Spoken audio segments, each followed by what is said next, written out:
Hei, ho, visiem labiem ļaudīm! Sveiks, Nīl! Sveiks, Jurgi. Pastāst kādu nedēļas stāstīņu. Man ir vēl viens cilvēks stāsts. Es kaut kā pēdējā laikā daudz interesējos par interesantiem cilvēkiem.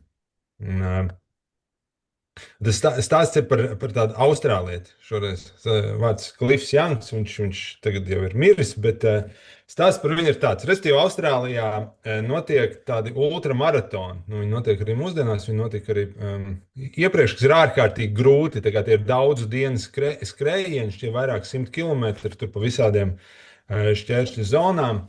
Un viņi ir tik grūti, ka tur burtiski uz tādu otru maratonu, ceļš tajā laikā tur pārdesmit cilvēku vispār kandidē to ar tādu milzīgu sagatavošanos. Nu, lūk, un tad uz vienu šādu otru maratonu ierodās tāds Klifs Janks. Viņš ir fermers. Pēc būtības viņš tur audzēja kartupeļus Austrālijā un gan aitas. Un viņš atnāk gumijas zābakos uz to pasākumu un saka, nu, ka principā viņš ir izdomājis, viņš diezgan daudz pavada laiku skrienot pakaļ aitām un kaut kā viņas tur ganot. Viņš varētu noskriet arī šito distanci.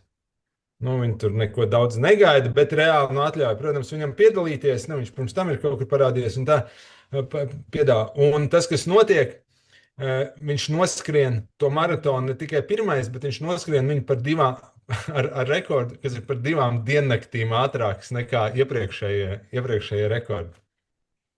Un kas izrādās, viņš atskrien un izrādās, ka viņš vienkārši nav zinājis, ka pārējie dalībnieki pa vidam guļ.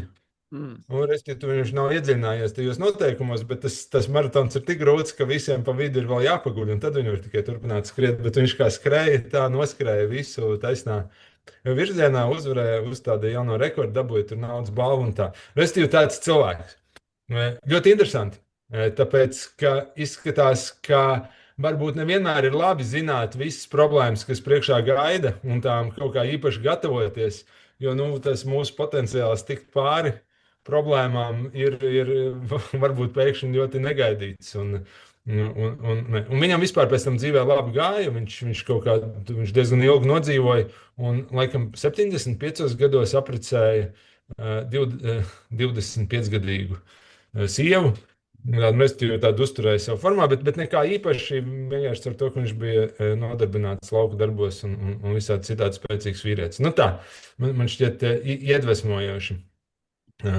Par to, ka reizēm nezinot īpaši var tikt galā ar kaut kādām ļoti lielām problēmām, kuras, ja tu būtu pirms tam zinājis, tu droši vien nebūtu nemaz sācis to visu darīt. Es nezinu, man šie stāsti tādi jau ik pa brīdim šur tur gadās, bet, nu, manuprāt, viņi pierāda vai rāda tikai to, ka, teiksim, mēs esam ģenētiski īpat, tā variācija mēdz būt ļoti plaša, un ir cilvēki, kuriem, teiksim, tie ģenētiskie dotumi radikāli, kaut kā ārkārtīgi super radikāli atšķirās no mums pārējiem.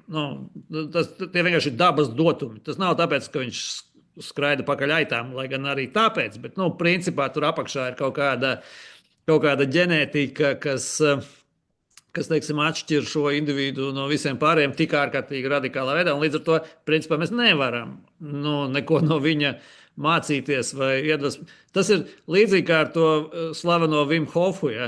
Teiksim, kurš tur nezinu, arī visādas tur kaut kādas neticamas lietas. Viņam ķermenis neatdziest zem ūdens, augstu, vēl kaut kāda, un tā. Viņš, protams, mēģina, mēs zinām visu Vim Hofa metodi, visu kaut ko tur mēģina to kapitalizēt, pārdot pa naudu, ka viņam ir kaut kāda metode, ko viņš varētu iemācīt kādam, ka visi tā var. Jā, tā nevar tā, tas nav. Vienkārši viņš ir ģenētiski, tā ir anomālija, tā ir ģenētiska anomālija, teiksim, tā, kur attiecās uz šo vienu individu, un tu to nevar nekādā veidā iemācīt vai nodot kādam citam, kuram nav šī ģenētiskā anomālija. Un tā, un tu neko no tā, un tas, ko viņš tur māca, tas Vim Hofs, tas ir pilnīgs bullshits, ja, teiksim, kaut kāds tas pilnīgi piegudrots, pēc tam klāt tur viss tās kaut kāds elpošanas, un tā tālāk kaut ko tur, Un tā, nu, neviens, teiksim, ar šos metodus palīdzību nevar, teiksim, peldēt ūdenī, kurš ir +2 grādi, ja, teiksim, un vispār nejust neko, ja, un tad skriet pliks maratonu tur sniegā, ja. Nu, un tā. Tā kā es nezinu, man šie stāsti, viņi, nu, viņi tādi, nu, jā, nezinu, grūti pateikt. Pilnīgi taisnība, ka ir ceļš tur, kur darīšana ar fiziskām tādām ekstrēmām izpausmēm, tas būs ģenētiski anomālija, līdzīgi kā Usains Bolts, piemēram, skriešanā. Nu, mēs zinām, ka viņam to neviens nevar izdarīt, tu nevar tā uztrenēties. Man šķiet, vienīgi tas, ka mēs nekad nezinām līdz galam savas ģenētiskās anomālijas. Mēs līdz viņas kaut kur neatklājās.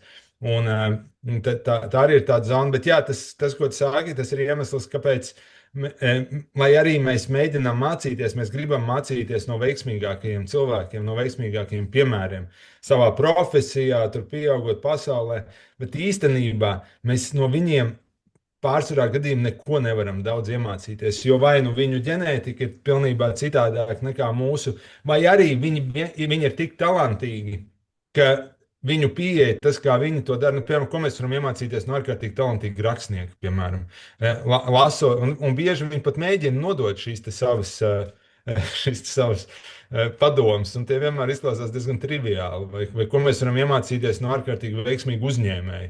Nu kā, piecelies no rīta un sāc darīt darbu un tici tam, ko tu dari, un tā tālāk. Ja cilvēks ir ārkārtīgi talantīgs, viņš to darīs intuitīvi, un viņam sanāks lietas, kuras, ja mēs tajā sfērā neesam talantīgi, mēs nevaram izmantot viņu metodas.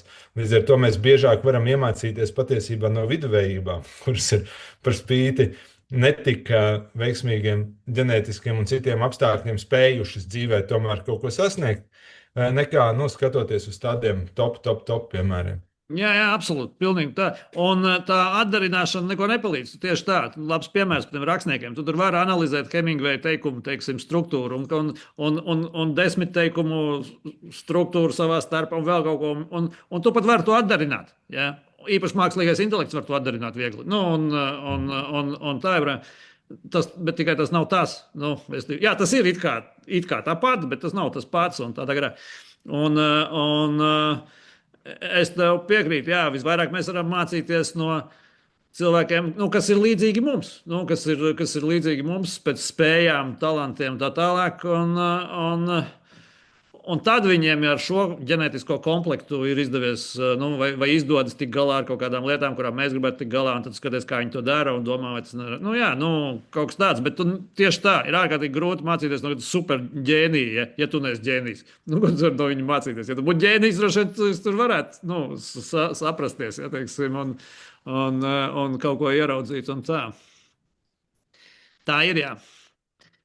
Man ir nedēļas vārds. Angļu valodā, Kembridžas angļu valodas vārnīca ir pasludinājusi gada vārdu angļu valodā. Angļu valodas gada vārdu. Angļu valodas gada vārds ir parasocial. Parasociāls.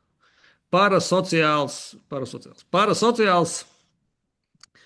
apzīmē parasociālas attiecības. Parasociālas attiecības ir tādas attiecības, kādas tev ir ar cilvēkiem, kurus tu personīgi nepazīsti dzīvē, nekad neesi saticis. Tu viņus pazīsti tikai no sociāliem tīkliem un tikai no interneta.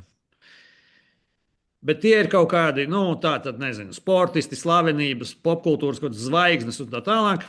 Tu viņus pazīsti tuvu, intīmi. Tu zini visu par viņiem.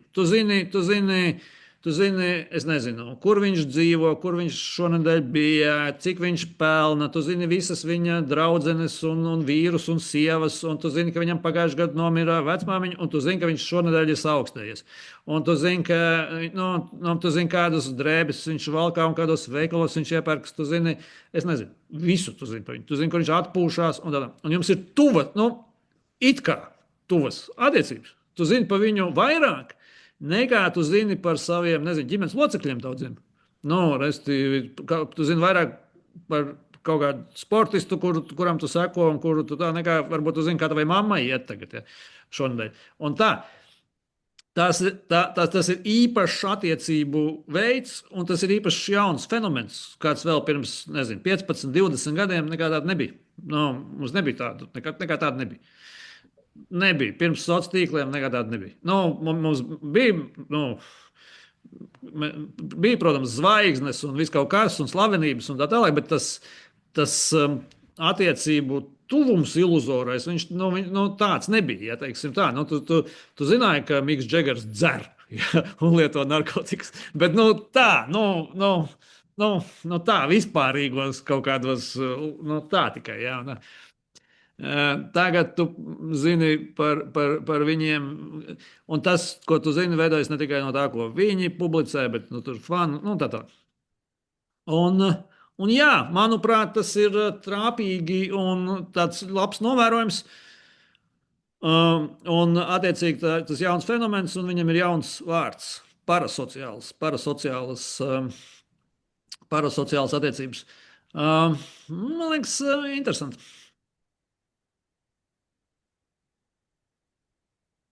Jā, es vienalga domāju, ka tā ir labi zināma dinamika, kurai un fenomens, kuram mūsdienu tehnoloģijas ir iedavušas pilnīgi citu jaudu un pilnīgi citu dziļumu. Jo vienalga, kā mēs, starp citu, no pusauģiem to ļoti labi zinām, pusaugu meitenes, piemēram, kādreiz bija zēnu grupas, boybandi saucamie, tur Backstreet Boys un viss šāds, kādreiz vēl sanāk tur Elvis Preslijs. Meitenes izveido, piemēram, ne tikai meitenes, arī puiši, bet puiši vairāk pret sportistiem un tur kaut kādām aktrisēm, meitenes vairāk pret šādiem.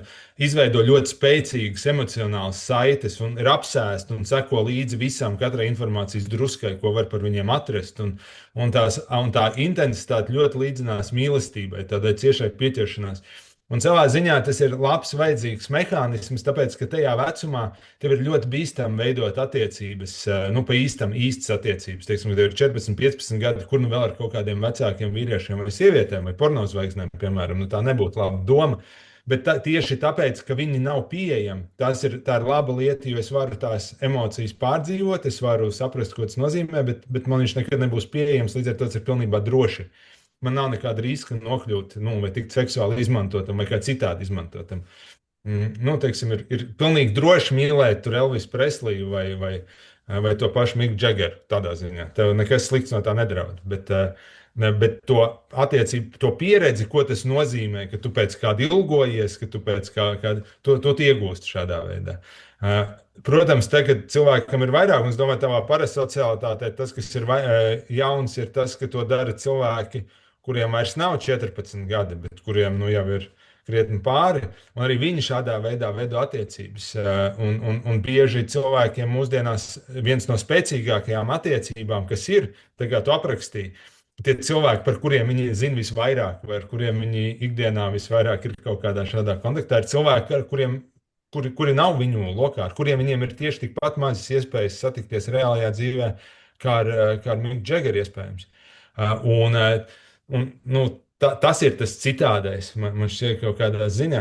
Bet to jau arī gadās piedzīvot pašiem. Tev arī droši vien reizēm vai uz ielas vai kāds atnāk uz pirmo konsultāciju un saka, man ir tāda sajūta, ka es jūs ļoti labi pazīstu, lai arī mēs tiekamies pirmo reizi. Un tā ir dīvaina sajūta, tāpēc, ka cilvēkiem ir sajūta, ka mēs esam pazīstami, bet no otras puses mums nav nekāda priekšstata par to. Un tā vienalga, tās ir attiecības.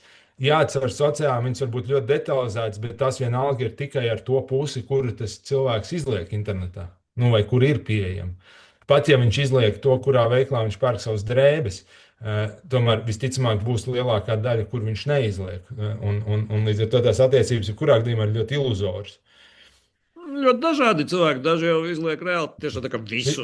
Tā, jā. Bet man te jautājums tev, man tas izklausās, ja mēs runājam par pusauģiem, es saprotu, par ko tu runā, to fenomenu, kad, teiksim, tu burtiski iemīlies savā tajā kaut kādā alkā un tādā. Bet tās taču ir kaut kāds neveselīgs, tas taču kaut kas, tas taču nav ok.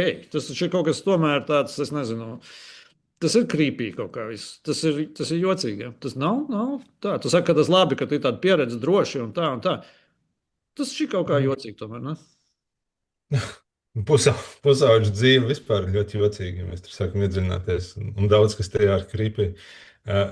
Nu, teiksim, mēs skatāmies, ar ko viņi aizpilda savu laiku, bieži ar kādām lietām, un kas ir tas, ko viņi patērē, un ko mēs patērējām, kad mēs bijām pusauģu vecumā. Un viss tas, nu, daudz kas no tā ir ļoti savāds un dīvains, un normālam cilvēkam šķistu vai nu riebīgi, kā citādi. Bet ne, es domāju, ka tā ir veselīga. Tā tiešām ir veselīga daļa, jo nu, tā enerģija iekšā ir. Tas ir kaut kur jāliek, tas ķermenis to virza, un tās emocijas ir ļoti spēcīgas, bet, protams, ne prāts nav ne tuvu gatavs to īstenot dzīvē. Tāpēc ir labi, ka to pieredzi var pārstrādāt un uz kaut kurien virzīt to savu enerģiju, bet reizē neriskējot nu, nonākt kaut kādās neveselīgās attiecībās. Tas, starp citu, arī bioloģiski. Tas ir iemesls, kāpēc meitenes pirms pubertātes viņām veidojās ļoti spēcīga pieķeršanās savam tētim parasti. Viņām patīk, ka tēti visu kaut kur iet un iet uz kino un darīt lietas kopā. Un tas ir tāds evolucionārs mehānisms, jo viņi iegūst pieredzi, kā tas ir iet un darīt lietas ar vīrieti, bet reizē tur nav riska, ka tas vīrietis varētu viņu kaut kā izmantot nelāgi vai izveidot attiecības, kuras nevajadzētu. Nu, tā kā jā, tajā vecumā man šķiet ir normāli, ka mēs veidojam šādas attiecības, kuras ir kaut kādā ziņā iluzoras, un mēs tikai trenējamies no tām īstajām. Mazliet sānas solis, runājot ar tevi, man ir bieži tāda sajūta, man ir sajūta, ka klausoties tevi, visu laiku ir tādi, nāk tāda apgalvojuma, apmēram, ka vispār pusauģa dzīve, tas vispār viss ir šausmīgi krīpī un jocīgi, un vispār mēs nevaram iedomāties, cik viņiem grūti un ko tik visu viņi jocīgi nedara un tā tālāk un tā joprojām. Un man, piemēram, ir sajūta, un es domāju, vai tas izriet no tavas profesionālās vienkārši pieredzes un darbības vai kā, jo man, piemēram, gan kā tēvam, gan kā tam, ko es redzu apkārt, man it kā ir sajūta, ka tā nav. Man ir sajūta, ka pusauģi ir absolūti normāli, adekvāti, nezinu, vispār saprātīgi, nedara vispār neko, vai tikpat kā neko kaut ko, nezinu, jocīgu vai tādu, ārkārtīgi gudri, mērķtiecīgi, bla, bla, bla. Un īstenībā es arī atceros savu pusauģu dzīvi. Es nezinu, es neatceros neko tādu. Kaut kas, labi, skaidrs, viss kaut kādas, bet, nezinu. Bet, kad tevi paklausās, tad ir kā rodas iespējas, ka tā pusauģa dzīve, tas ir kaut kas drausmīgi dramatisks un problēma pilns un tā tā. Un es nezinu, kas tas ir. Es nesaku, ka tev nav taisnība, vai es nesaku, ka man ir vienkārši manas tā sajūta ir tāda, ka mums atšķirās kaut kādu iemeslu dēļ tas redzējums uz pusauģiem. Absolūti, jo tomēr es esmu pusauģis terapeits, līdz ar to viens pie manis nonāk pārsvarā pusauģi, kur dzīves ir dramatiskākas kaut kāda iemesla dēļ nekā vairumam. Un otrs, es iedziļinos kā reiz tajās psihes struktūrās un pusēs, kuras, tieši tāpat kā pieaugušo terapijā, kuras tu ikdienā nenes uz āru. Un tas kā reiz ir veselīgi, tas, ko tu apraksti vecākiem, vecākiem nevajadzētu nenāk par labu zināt visas viņu pusauģu fantāzijas, piemēram. Vai vecākiem noteikti nenāk par labu zināt, kādas pornolapas apmeklē pusauģu puika, teiksim, un kādas, uz ko viņš tikai nestāsta, un kas ir tās lietas, ko viņš tiktu kā skrolē, un par ko viņi tur kopā smējās, un tās ir ļoti savādas. Līdzīgi, protams, tas ir, tev ir pilnīgi taisnība, mums ir tieksme dramatizēt un pārspīlēt, tas no Dantes vēl no laikiem ar šiem visiem vētru un ziņu laikmets, pusaudzība, tā nav taisnība. Lielākajai daļai pusauģu tas laiks paiet diezgan vienmuļi un garlaicīgi, sēžot skolā un ejot uz treniņiem, principā. Un tas tā ir. Un nelielai daļai tur ir kaut kādas milzīgas vētras un ziņas, bet visiem vētras un ziņas ir hormonālajā pusē un psihē, kaut kādās psihiskās struktūrās, kuras, protams, uz āru nav redzams. Es droši vien tā to vairāk domāju. Bet tas, ka pusauģi reizēm dara krīpīgi lietas, tas tiešām tā ir. Teiksim, pieauguši arī dara visu krīpīgi. Taisnība, bet ir mums tādas specifiskas lietas, piemēram, pusauģis ļoti īpaši piesaista visā, teiksim, kaut kādi nepatīkami skati, vai tāpēc pusauģi ārkārtīgi mīl šausmu filmas, piemēram. Viņiem ārkārtīgi patīk tīksmināties, piemēram, par šādu. Tajā nav nekā slikta, tā ir atkal tā ir psihiskas vajadzība. Tā, ka mēs pieaugam, mums tas tā vairāk netik ļoti. Nu, un vēl virkni citu lietu, nu, kas. Man ir vēl viens nedēļas vārds, kas ietver arī jautājumu tev. Nedēļas vārds vēl viens man ir otroverts. Otroverts. Zini, kas ir otroverts? Vēl ne. Otroverts ir kaut kas pa vidu starp introvertu un ekstravertu. Aha. Otroverts tā tad restīvi ideja tāda, ka apzīmējums introverts un ekstraverts ir pārāk rupšs un neatspoguļo visu dažādību, raksturtipu un smalkumus un tā tālāk. Un otroverts ir tāds raksturtips, kurš varētu, viņš nav neviens ne otrs. Viņš nav gluži introverts, kuram pietiek tikai ar sevi un kurš ņem enerģiju tikai no sevis un tā tālāk. Un kuram ir problēmas ar visām ekstravertībām un šo visu uzvedību. Viņš var arī, nezinu, viņam nav problēmas ar cilvēkiem un tā tālāk. Bet vienlaicīgi viņam nav viņa nepieciešami un viss šī ārējā validācija un viss šis, lai labi, kaut kas tāds. Kā tev šķiet, ir starp introvertu un ekstravertu vieta vēl otrovertam? Es domāju, ka būs ļoti daudz cilvēku, kas šo dzirdēs un teiks, jā, tas ir tieši par mani. Jā. Es domāju, šie mēģinājumi nosaukt visas lietas vārdā kaut kādas pavisam dabiskas izpausmes, viņš jau iezīmē tādu plašāko tendenci. Es nešaubos, ka drīz būs pavisam drīz, kā tu teici, kāds bija tas pirmais vārds? Parasociāls. Parasociāls. Ka pavisam drīz izrādīsies, ka ir tādi parasociālie traucējumi. 100 punkti. Un otroverta sindromu, kurus tad attiecīgi vajadzēs terapeitēt, un tad būs medikamenti, kas palīdzēs labāk iesties.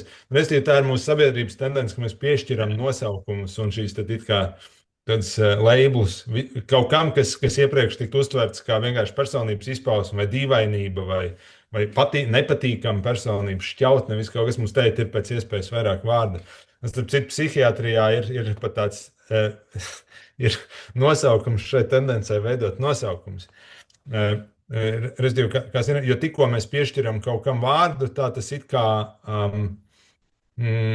tas it kā zaudē to noslēpumainību. Mums it kā ir kontrole pār to. Piemēram, man ir grūti sakoncentrēties, vai man ir grūti sakārtot istabu, vai man grūti paturēt prātā visas lietas, kas man dienas gaitā jāizdara. Un tad, piemēram, Adnām pasaka, tev ir šāds sindroms.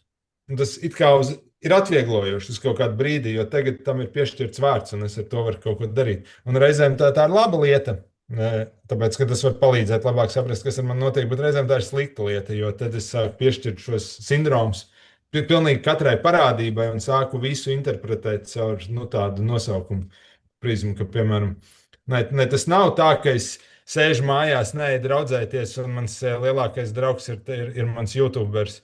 Bet es īstenībā esmu parasociāls, un tāpēc, ka esmu arī otroverts, tas apgrūtina man komunikāciju. Bet varbūt, ka vienkārši tā arī ir. Tu esi parasociāls otroverts. bet tas jau ir, viena no tātad definīcijām, kas ir zinātne. Ir tas, ka zinātne rada jaunas zināšanas. Un, man liekas, sociālās zinātnēs, ja nemaldos, Derrida, tas ir, viņam ir tāda grāmatiņa vai esejas, vairs neatceros, cik biezs tas darbs, kas ir filozofija. Un viņš, piemēram, definē diezgan radikāli, ja salīdzina ar vecām tradīcijām, tad viņš definē, ka tā ir jauna jēdzienu radīšana. Jaunu jēdzienu radīšana. Ja tu radi jaunus jēdzienus, tu esi filozofs. Ja tu neradi jaunus jēdzienus, tu neesi filozofs. Un tā var skatīties uz filozofijas vēsturi un tādā. Bet sociālās zinātnēs skaidrs, mēs radām jaunus jēdzienus, kas apzīmē fenomenus un parādības vai jaunas, vai kaut kādas, kuras mēs neesam izdalījuši, neesam pazinuši, neesam, un tad tieši kā tu pareizi saki, tad tam ir vārds, un tad ar to var strādāt. Mēs, iedefinējam, iežogojam, ierāmējam šo kaut kādu fenomenu un varam viņu analizēt. Un, protams, ka viens no slavenākajiem jaunradītajiem jēdzieniem sociālās zinātnēs ir daudz mūsu pieminētais genders. Ja? Un viss šis, kas nāk reāli no sociālām zinātnēm, un te viņš pēkšņi ir, un re, kur redz kādas milzīgas konsekvences uz visu kaut ko mūsu reālajās dzīvēs tam ir. Ja?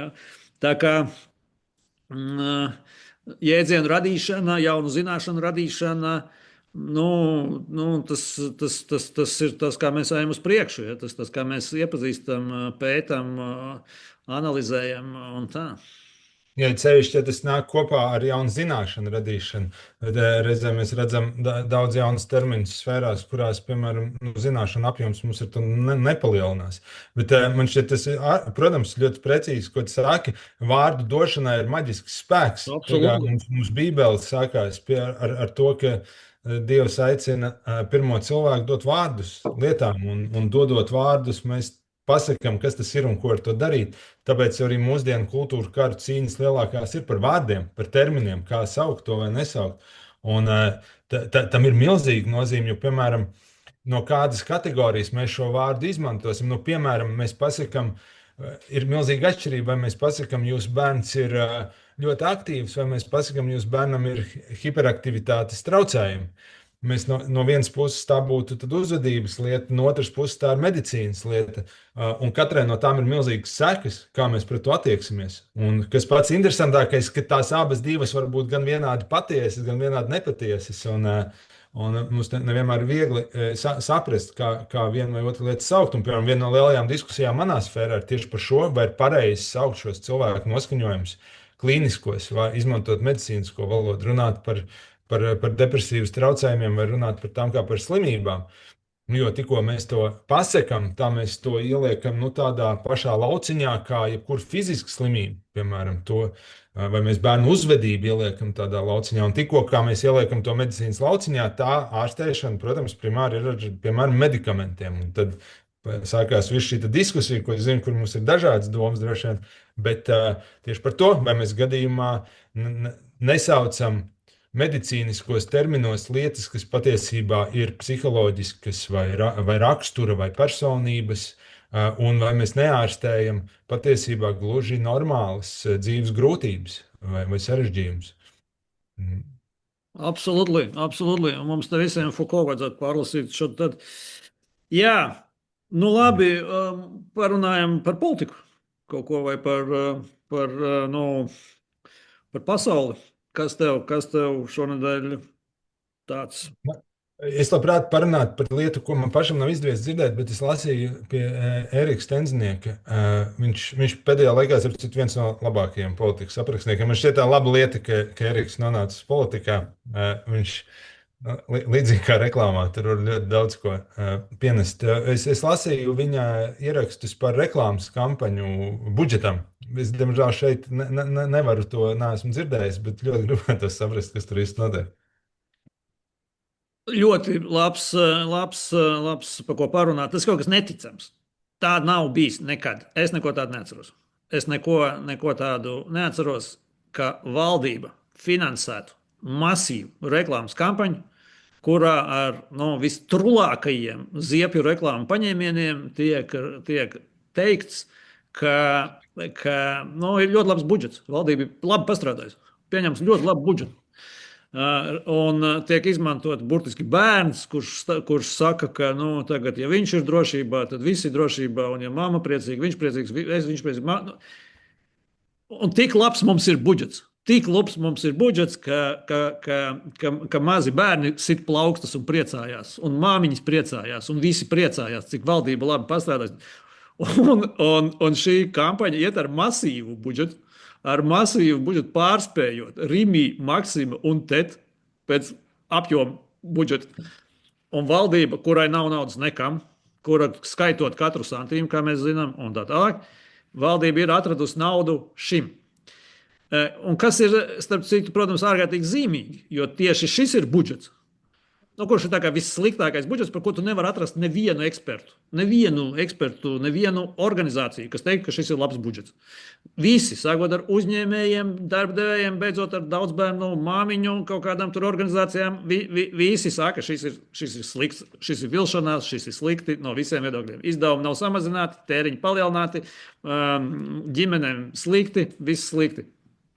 Un tad viņi No, nevis arī paši skaidro. Es vēl saprastu, nāktu ministrs, tur restīvi, ašarādens, sēdētu, nezinu, ierakstītu kaut kādu minūtes tur klipu, kur viņš paskaidrot, kāpēc šis labs budžets. Ok, arī, protams, mūsdienās pa naudu, tev vajadzētu to spēt bez naudas, paskaidrot, ka šis labs budžets, bet, labi, uzbūs to bišķi. Ok.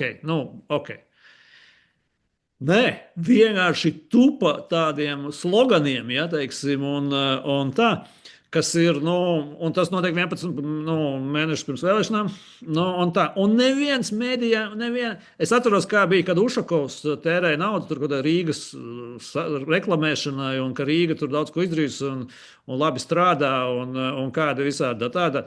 Vienkārši.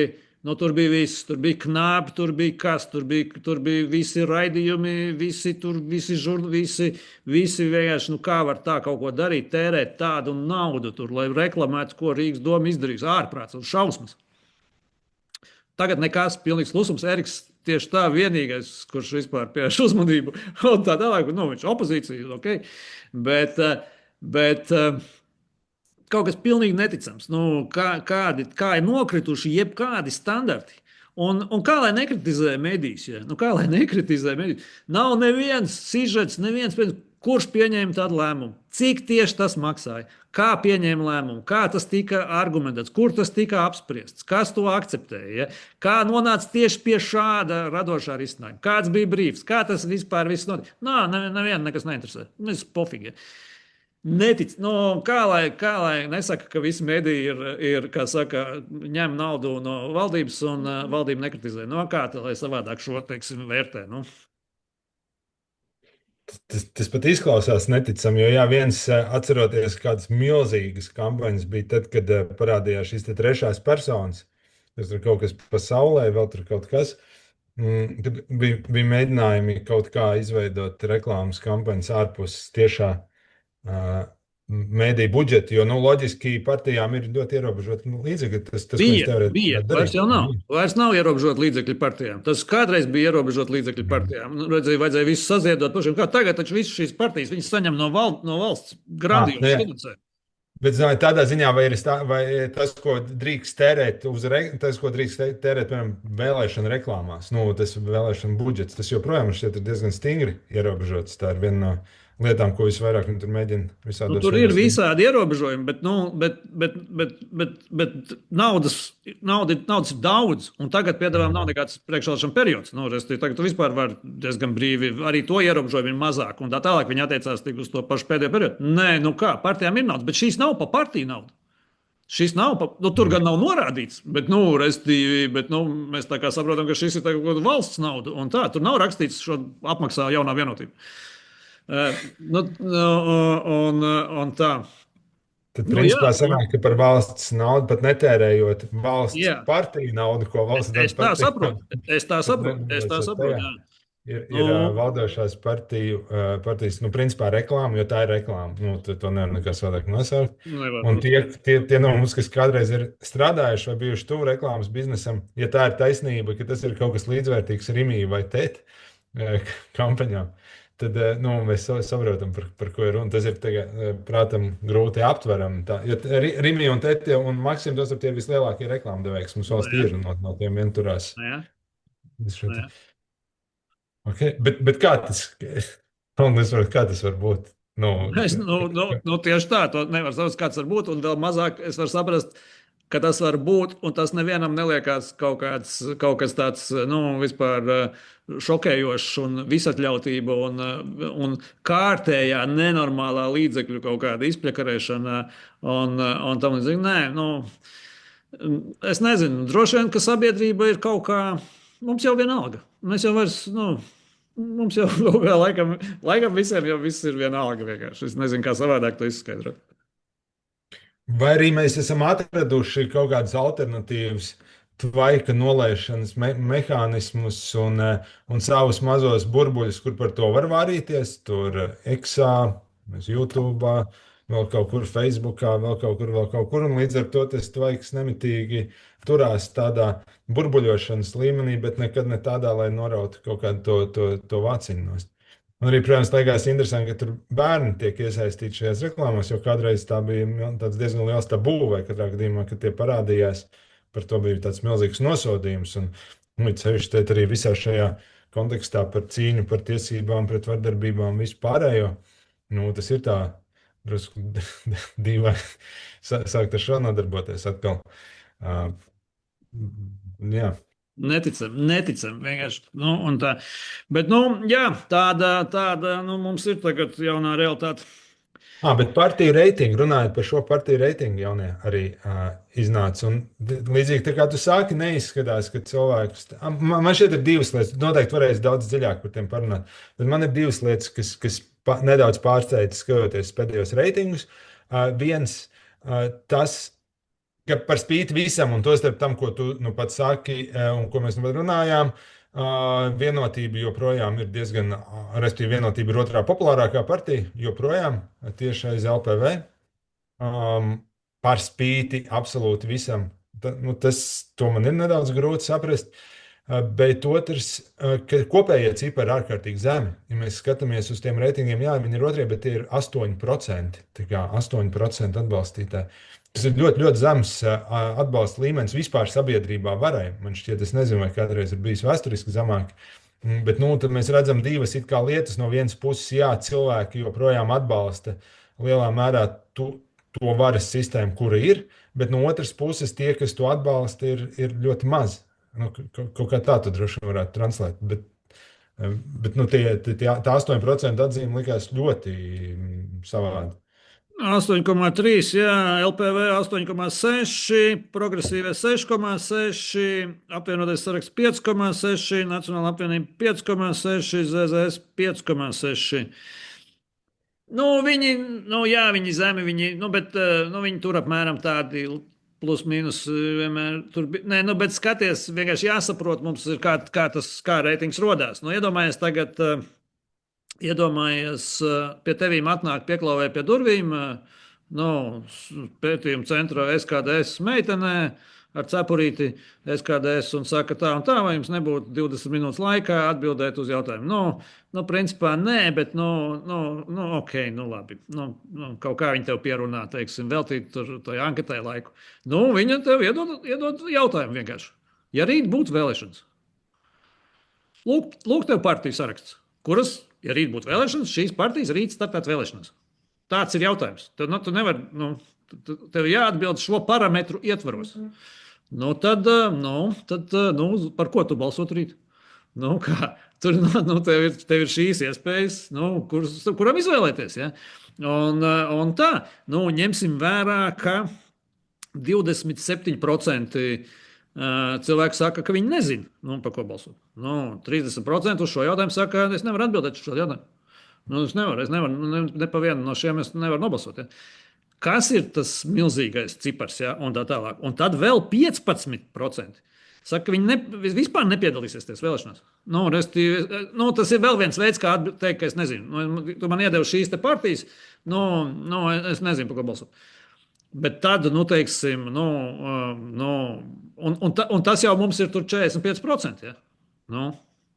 45% teiksim, saka, ka es nevaru atbildēt uz šo jautājumu. Bet tad mums ir puse, kur ir apzinīgi pilsoņi, kuri saprot, ka nevar neiet uz vēlēšanām. Būs jāiet, būs jābalso. Ja? Lūk, tad tev ir šis te, LPV. JV, progresīvie, kurā tu kaut ko izgudro. Tev nav variantu, tev nav nekādu citu opciju. Kādu no šiem, tas jau nenozīmē, ka tu fano par obligāti superfano par vienotību vai par Šleseru vai par progresīvu, ka tu domā, ka šīs gan ir partijas, es pa viņiem tur krītu un ceļos un krītu. Nē, tas to nenozīmē. Bet tev par kaut ko jābalso. Tu esi šīs valsts arī patriots, pilsonis un tā. Tu saproti, tev ir jāizdara šī izvēle, lai kāda viņa būtu. Un cilvēki, ko viņiem darīt? Ko? Jā, bet ar visu to, tur vēl viena lieta, kas tur iezīmēs, ir diezgan daudz tie kubuciņi. Tās partijas tur izstās diezgan daudz. Jā. Un Un no visa tā, pat ja jā, es esmu tas atbildīgais pilsonis vispārējais, bet no visiem tiem kubiciņiem, tieši vienotību. Tomēr paņemt uzstājīgi, kur tur slēpjas tā loģika, vai arī tad mēs kaut kā, jā, es teiktu, man to tiešām grūti izskaidrot, jo pat abstrahējoties no jebkādām, tur, teiksim, īpaši vienotības kritikām vai pastāvošās valdības kritikām vispārējā, tas būtu tikai dabiski, ka kaut kāda sistēma partija, kas tik ilgi ir bijusi, un viņi ir bijuši diezgan ilgi, kas tik ilgi bijusi, ka viņi zaudē vienkārši popularitāti, kaut vai tikai tā iemesla, ka dabiski notiek tāda cikla. Šeit mēs neredzam to tendenci īsti, un tas ir pārsteidzoši. Tev ir pilnīgi taisnība, jo, teiksim, pēc jebkuras tādas sākotnējas politiskas loģikas, Nacionālajai apvienībai un apvienotam sarakstam, viņiem vajadzētu reitingam kāpt šobrīd. Viņam vispār vajadzētu iet debesīs reitingam. Tāpēc, ka viņi ir opozīcijā, viņi ir pret šito visu, viņi ir saimā, viņiem ir viss šis te, viņi arī tur nevarētu teikt, ka neko nedara, kaut ko dara. Reitingam vajadzētu Nacionālajai apvienībai un apvienotam sarakstam iet debesīs vienkārši. Un karš vēl ir blakām, kur vēl vairāk? Jā, kur vēl? Nacionālajai apvienībai vispār vajadzētu būt, es nezinu, kādās debesīs. Un tā. Un viņiem krīt reitings, nevis kāpj. Viņiem arī kopš pagājušās reizes ir katram nokritis tur par procentu un kaut kas tāds. Tas nav loģiski, kā lai saka, nav loģiski. Tā tad jāmeklē loģisks izskaidrojums tam. Jāsaka, ka tā tad šīs partijas arī strādā ārkārtīgi slikti. Viņi nespēja parādīt, ka viņi pa īstam ir atšķirīgi. Un ir jau arī saprotams, jo teiksim, ka tu ieraugi televīzijā vai kaut kur, kaut kādu, nezinu, tur, teiksim, Nacionālās apvienības politiķi, ne visi zina, ka viņš ir opozīcijā. Tie paši varas cilvēki, kuri turpat pie varas ir bijuši, cik tur gadus, teiksim, un tā tālāk, tu jau visi tur tā izsako, ka, vai apvienoties saraksts, ka Smiltēns tagad ir opozīcijā. Ja? Kurš to, tur tā baigi zina? Es vienkārši zinu tavu seju jau 20 gadus, teiksim, tu pat tur visu laiku esi. Ja? Un līdz ar to es tevi lieku tajā pat kastē, un visi jūs tur vienādi. Ja? Un tā, kas ir viņam būtu tās savas komunikācijas stratēģijas jāpiemēro šīm te, teiksim, realitātēm. Tas kaut kā nāk atpakaļ pie tā, ka vienkārši personība trūkums, kaut kādā ziņā, ka nav cilvēku un vairāk vai mazāk tie ir vai vieni tie paši cilvēki vai tie jaunpienācēji ir tik garlaicīgi, ka viņi īsti neiezīmējās vai tur neieņem kaut kādas jaunās lomas. Jā, gan. Teiksim, tā ir problēma, ka šīm te partijām viņas nespēja. Tas ir tā kā jebkura visspējīgākā futbola komanda, ja viņai nav sava jaunatnes akadēmija un savi, teiksim, tur rezervistu soliņš un jauni, tad esi lemts neveiksmē. Ja? Partijas vienkārši mums ir tik mikroskopiskas. Atšķirībā no Lietuvas un Igaunijas. Viņas ir mums visās partijās kopā ir tik biedru, cik Lietuvā un Igaunijā būtu vienā lielākajā partijā. Mums visās partijās kopā ir tik biedru. Kas ir, un arī ir iemesls, kāpēc tas tā ir, jo prestižs, vispār būt politiskā partijā Latvijā, tas tā kā kompromats. Ja tu esi bijis partijā, darbojies partijā, un nedod Dievs ziedojis kādreiz kaut ko. Tad vispār. Tad jau tas korumpants un norakts un tā. Protams, ir iemesli, kāpēc tā ir, jo ļoti daudz cilvēki izmanto savu būšanu partijā, teiksim, vienkārši personiskā labuma un biznesa un tā tālāk. Bet viss tā rezultātā. Teiksim, iesaistīties partijā ir reāli riskēt ar savu reputāciju. Reāli ļoti nopietni apdraudēt savas ģimenes labklājību, reputāciju un tā tālāk. Un tā joprojām. Cilvēki ir to visu ir sapratuši, pamanījuši un nedara. Viņi nestājās partijās. Nedarbojās partijās. Tās partijas ir ārkārtīgi šauras šīs te, teiksim, kaut kādas tādas grupiņas. Un tur nav no kā, tur maisi, ko gribi, tur nav no kā izvēlēties. Ja? Un tad vēl tavi 2, 3 līderi aizbrauc uz Eiropas, iesēžos Eiropas parlamentā. Nu, teiksim, vienīgais, kas bija, ja tur un tā, un vispār vairs neviena nav. Nu, teiksim, uz vietas šeit. Ja? Un tā, kas arī visur notiek. Ja? Tātad katras partijas labākais politiķis tiek uz Eiropas parlamentu. Nu, teiksim, un spilgtākā personība. Un tā. Un Latvijas politikā vairs nepiedalās. Un arī negrib piedalīties. Viņš grib turpināt sēdēt Eiropas parlamentā un saņemt cik tur 13,000 un tam līdzīgi. Nu, teiksim, viss. Nu, jā. It sevišķi, ja tu neplāno stāties jaunajā vienotībā vai progresīvajos, tad tas nozīmē, ka tu vēl nedod Dievs tur vēl kur iezīmējies kā potenciāls spēcīgs politiķis. Nu, tad tu dabūni uz kakla vēl visus ir checkers, Facebook checkers un visu, ko var. Un reti, kurš gribēs ar to nodarboties. Jā. Jā, tieši tā. Restīvi, tev tā maigi, nestāstot nereizi tiešā tekstā nesakot, ka vienotība tas ir vislabākā partija. Vienkārši visi tie pārējie ir tādi aizdomīgi. Maigi izsakoties aizdomīgi. Uzreiz jau nākamā solī Kremlini, putinisti, hibrīdkari. Un tā. Tāda ir tā skarbā realitāte. Es kādreiz rēķināju, tas bija balstīts kādos datos, ka vajag vismaz 1%, vajag 1% no 1% cilvēkus, lai varētu sākt domāt par kaut kādu pārmaiņu. Un tad viņiem jābūt superaktīviem un profesionāliem, un vēlams, ka ir kaut kāda resursa.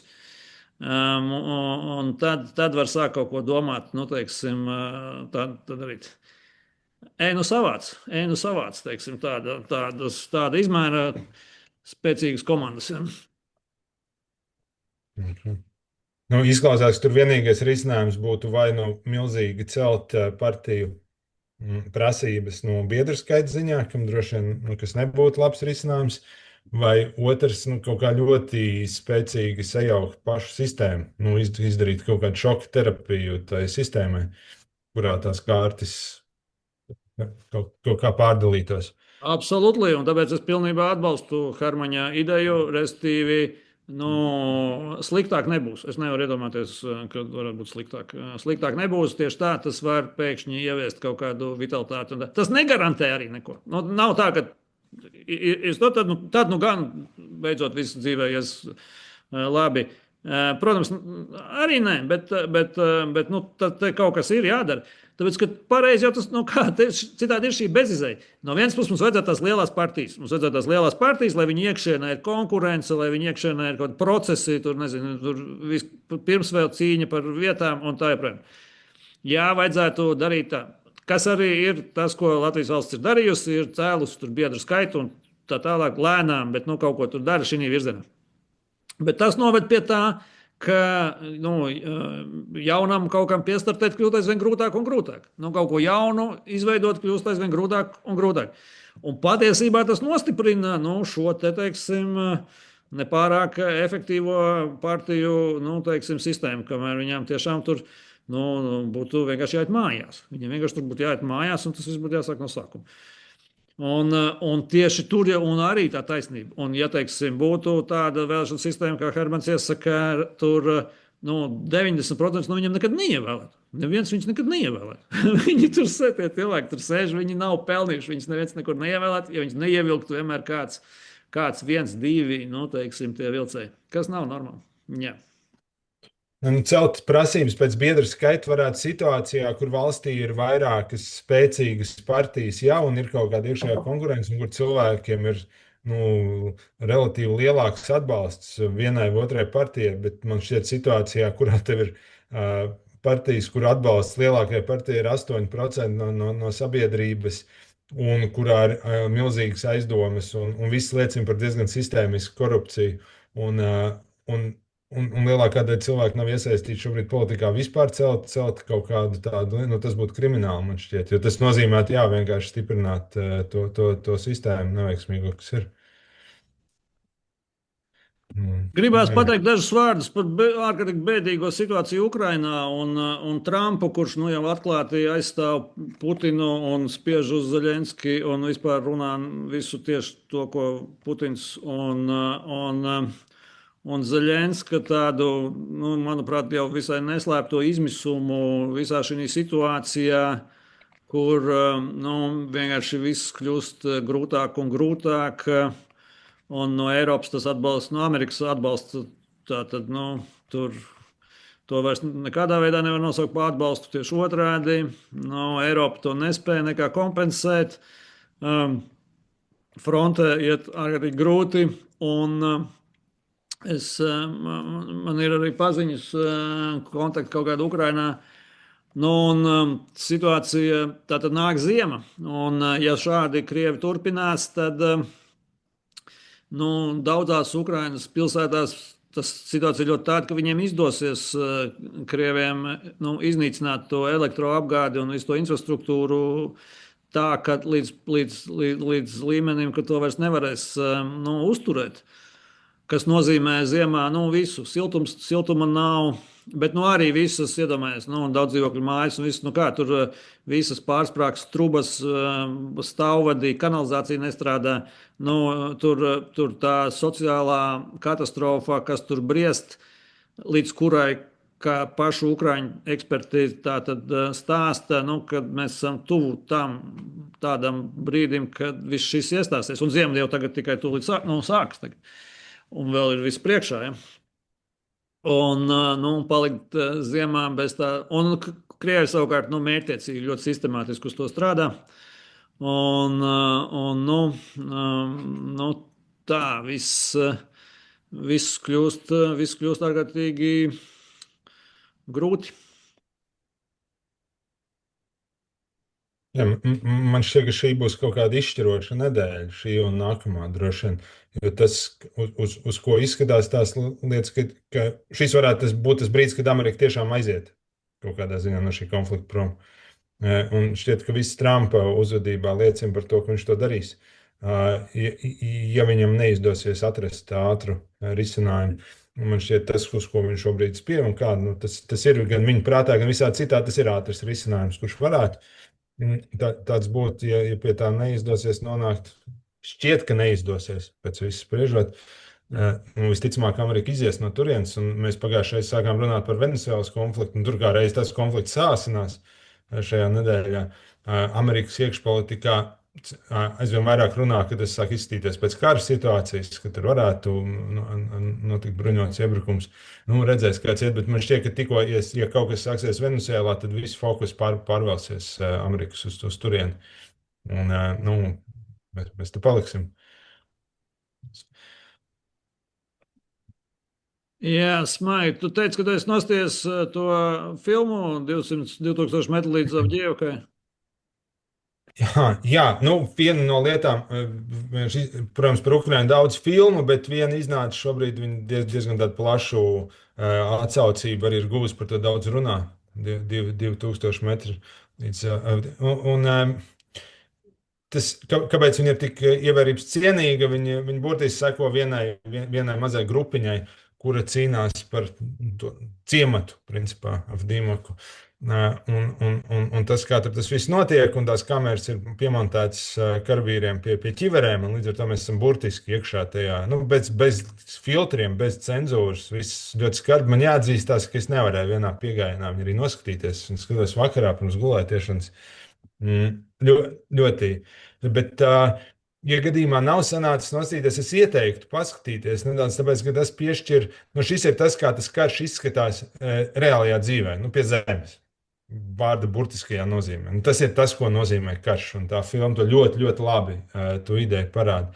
Un es nezinu, kāda tev iespēja par to visu, bet man to skatoties, nu, tas pirmkārt ir ārkārtīgas tādas, nu, kaut kādā ziņā šausmas, bet es neredzu tajā, tas, ko var redzēt, ir tajā, ka tā patiesībā ir mazas, nu, kaut kādas tādas baronības, vai tajā karā ir mazas tādas, nu, kaut kāda tāda ārkārtīga cēluma. Mēs redzam, ka tas ir vienkārši briesmīgi. Tas viss ir vienkārši briesmīgi. Nu, tā kā karš ir tāda milzīgs idiotisms, milzīga vardarbība un necieņa pret jebko cilvēcisku.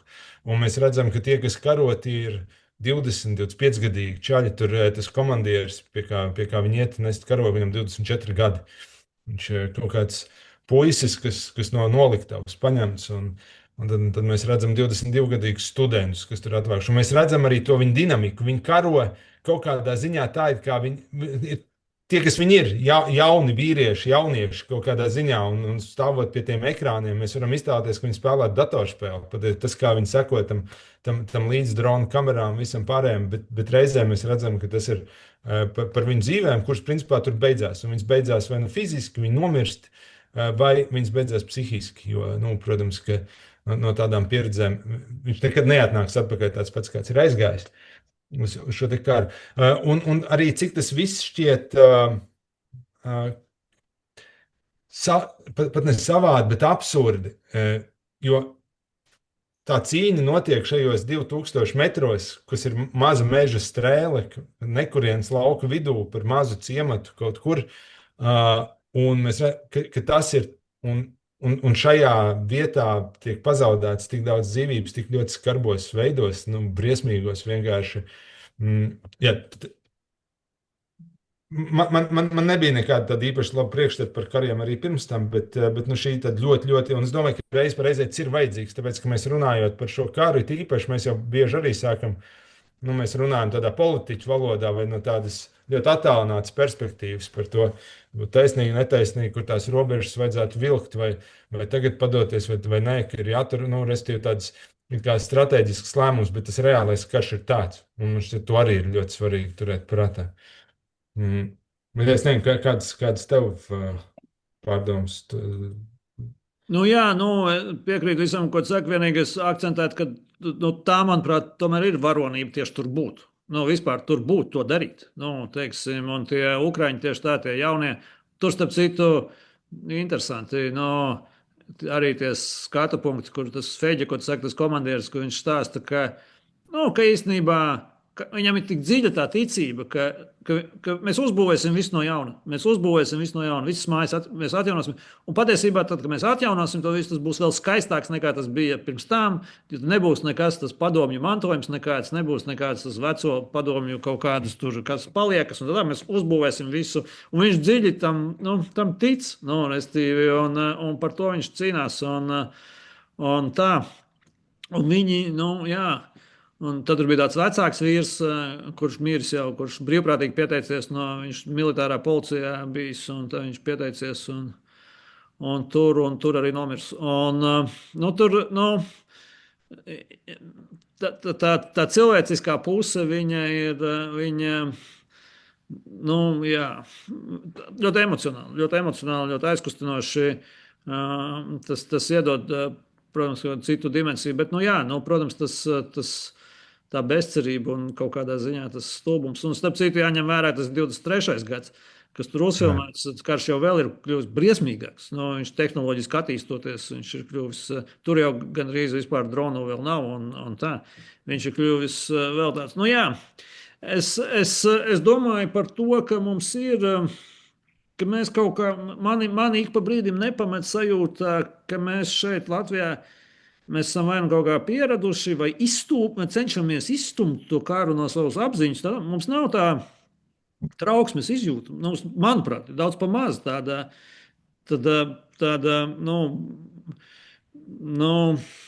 risku, briesmu, visa šī, teiksim, apzināšanās sajūta. Mēs dzīvojam tā, it kā tas kaut notika kaut kur tālu, un uz mums kaut kā neattiektos, vai es nezinu. Man ir sajūta, ka mums sabiedrībā, politikā, medijos visur mums trūkst īstas, līdz pilnām mērā to briesmu apzināšanās, manuprāt, mums pietrūkst. Es droši vien skatos to no tādas psihiskas perspektīvas, un es domāju, ka patiesībā jau dzīvot tādā trauksmē milzīgā un ilgu laiku būtu ārkārtīgi neveselīgi, un kaut kas varbūt pat ir labi, ka teiksim, ka cilvēki to tā nepiedzīvo.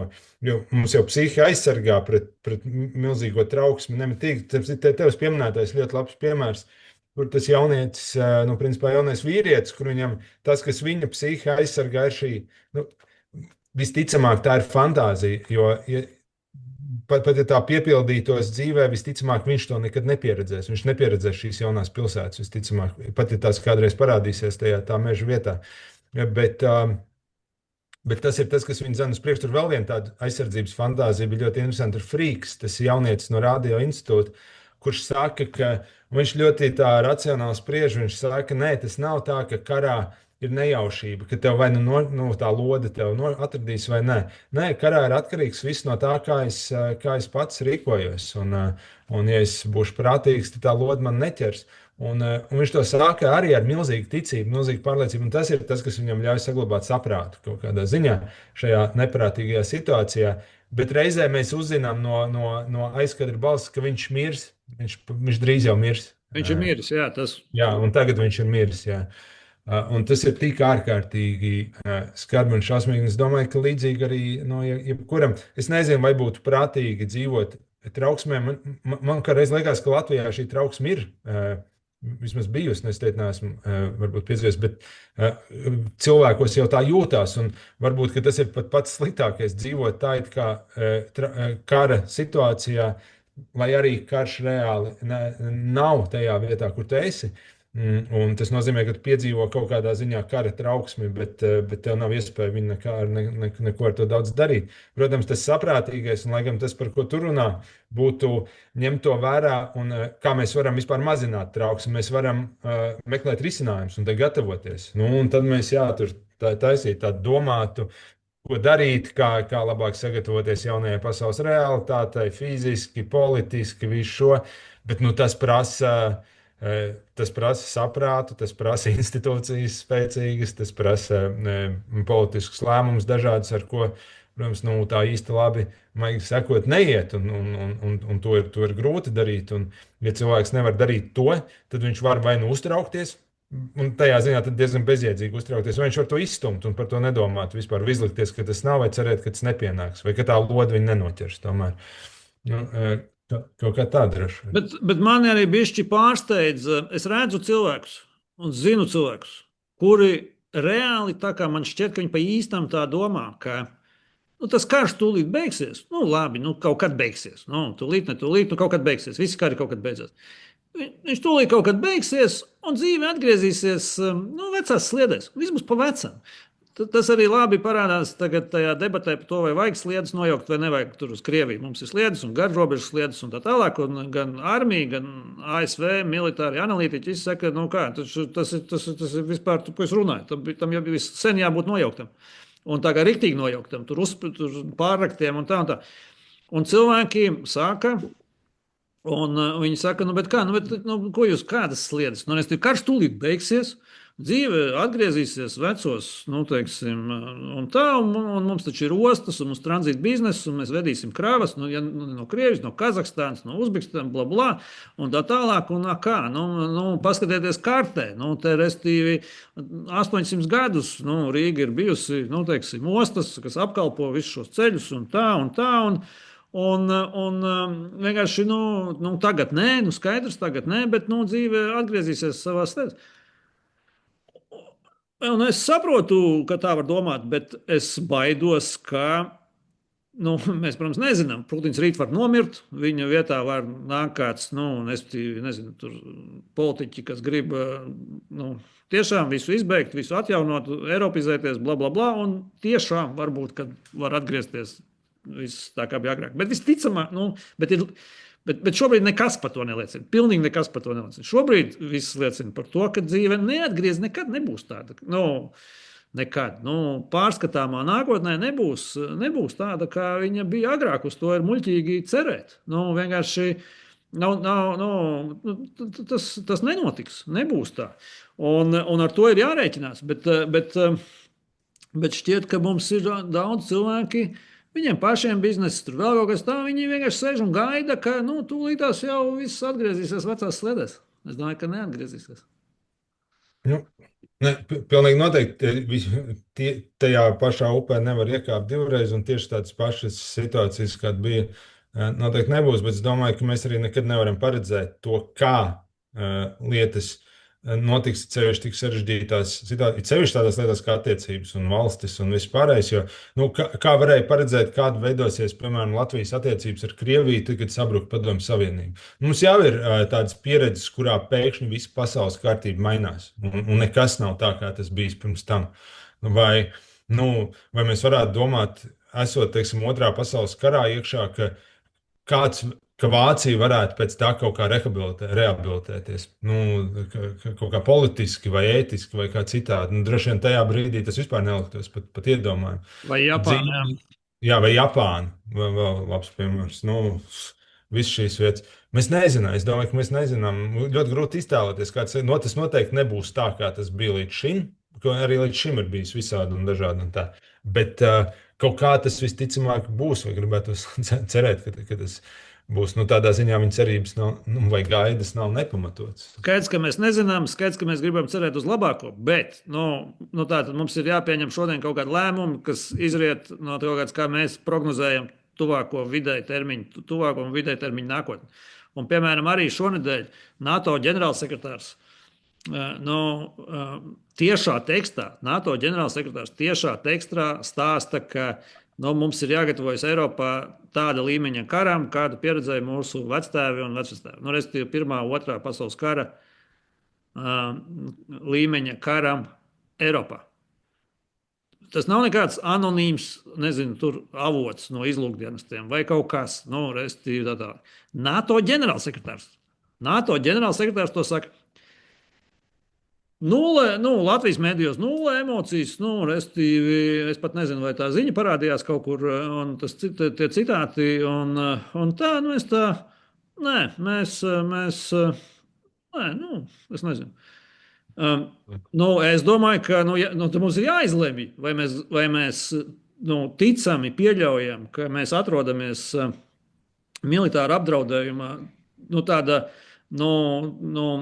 reāla, drīza militāra apdraudējuma apstākļos, kas ir viena stratēģija, tad izriet, kas mums tagad jādara, vai arī nē, vai arī mēs izejam no domas, ka viss jau būs labi, mūs tas neskars, tāpēc, ka neskars.